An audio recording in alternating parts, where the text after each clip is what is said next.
Soudainement, un petit bateau jouet émergea du fond de la piscine. Le chat de l'autre côté du rivage sembla apercevoir quelque chose de terrifiant. Il émit un grondement bas et glacial, se courbant dans une posture d'attaque. Le lendemain matin, le garçon découvrit que son petit chat avait disparu et une laisse de chien flottait dans la piscine.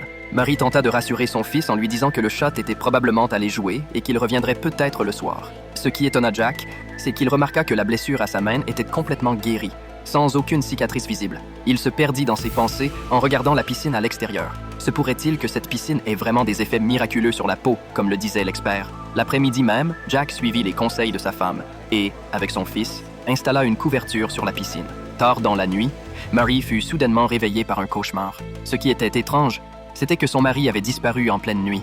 Lorsqu'elle s'approcha de la fenêtre, elle aperçut Jack en train de nager joyeusement dans la piscine. Pourtant, son mari avait une blessure à la jambe. Comment pouvait-il nager aussi librement? Le lendemain matin, ils se rendirent à l'hôpital pour un examen médical. Ce qui surprit le médecin, c'est qu'il n'avait jamais vu quelqu'un se remettre d'une grave blessure aussi rapidement. Jack avait été autrefois un joueur de baseball, mais après une blessure lors d'un match, il avait dû mettre fin prématurément à sa carrière. Mais en l'espace de quelques semaines seulement, Jack s'était remis de façon impressionnante. Peut-être pensait-il que sa guérison était réellement due à l'effet de la piscine. Jack ne voulait plus quitter la piscine.